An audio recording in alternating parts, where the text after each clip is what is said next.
This is the best of the week on Relevant Radio. Joining us as our spiritual director today is Father Tom Wilson. Father Wilson is the pastor of All Saints Catholic Church in Lakeville, Minnesota, part of the Archdiocese of St. Paul and Minneapolis. Father, we've got Anna Marie who's calling in from Palm Desert, California. Good morning, Anna Marie. Welcome to the Inner Life. I wanted to just give a testimony. I had been committing a particular sin through the course of my young adult life, like in my 20s and 30s. And finally, when I was in my 40s, I was able and willing to go to confession, face the music, and actually say the words to somebody that really through the priest to Jesus, that I'd been doing this and had been, I don't want to say a habit, but it just been something that I just kind of always wrote off as, oh, it's not that big of a deal. But then I realized, no, this is keeping me from staying close to God. I need to stop. Well, when I finally had that conversion in my heart and my mind that I don't want to do this anymore and I need to stop doing it, but at first I need to go to confession, it was like the desire or the temptation to ever do that again just stopped. It evaporated after that one confession.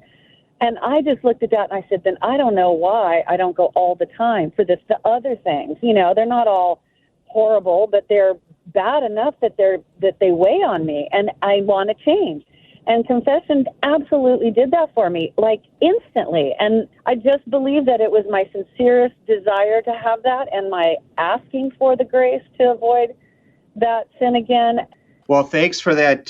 Thanks for that message, Anna Marie, and that witness. And you know what? I think the one thing that I might add to your testimony that's implicit in what you said is your own confidence in the grace of the sacrament to help you to overcome, and your own confidence that the Lord would actually forgive you.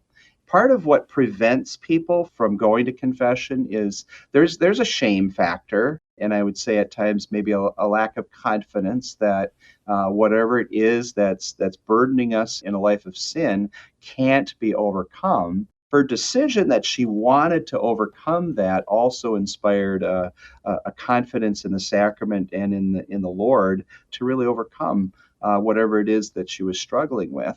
And then the recognition, and that's, you know, her description is a really good description of the growth in holiness. It's like, okay, I've experienced the Lord's mercy and I've grown in this area, and then wow, I've got other areas I need to grow in, and so I'm going to keep going.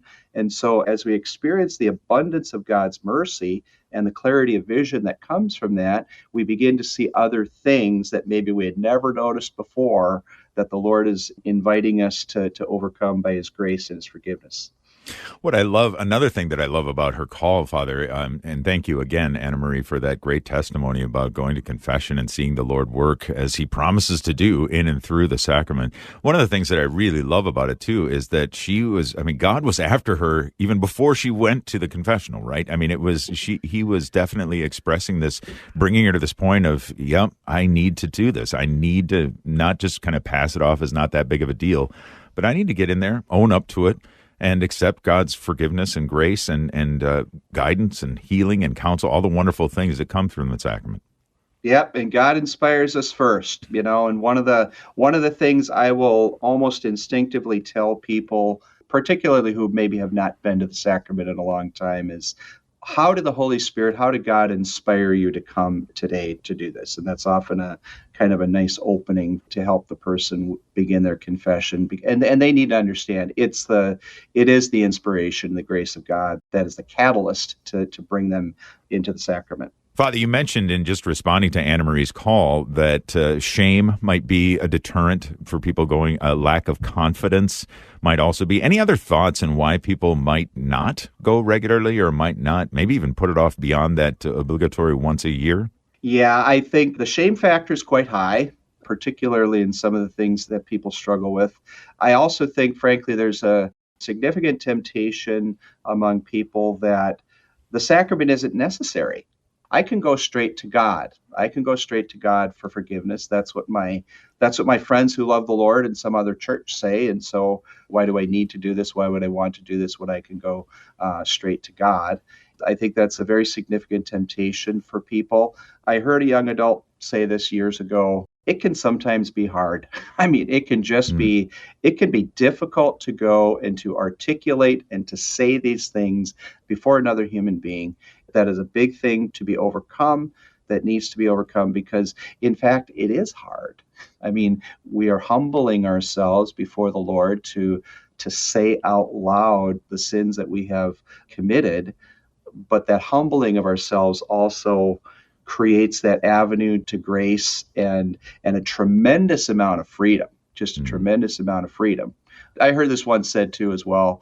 The sacrament of reconciliation and penance is the only sacrament that people will say, well, we don't really need to do that, or I can do that myself, or whatever. I have never had somebody come and say, can my grandpa baptize my baby? They have no problem coming to the clergy, the deacon, or the priest and say, can we get our baby baptized? Or most people don't have an issue with clergy witnessing a wedding or even being there at Mass. But when you get to that place of confession, it's like, well, I should be able to do this myself. And that's not the way our sacramental life works. And frankly, I think it helps us to grow in humility as well. Yeah. Yeah. And I think that there is a lot of that in terms of as you were saying, in articulating our own sins. It is hard, and it's not easy, but I liken it, I guess, somewhat to going to the doctor or going to the dentist. It might not be in the way up in our list of things that we want to do. But nonetheless, if maybe we were a little bit more cognizant of the sickness of our souls, as we are like with the sickness of our bodies, or our teeth, or mouths, or that sort of thing, we might be a little bit more inclined to say, you know what, like Anna Marie did, I got to get this taken care of. This is not going away on its own. It is something that I need to get in there. Yep. We go to the doctor for our body. We should go to the doctor of souls, the divine healer for our souls as well. This entire episode of The Inner Life is on the Relevant Radio app. The Relevant Radio app is completely free and updated daily with fresh articles, podcasts, and prayers. Don't delay. Download the app today. And thanks for listening.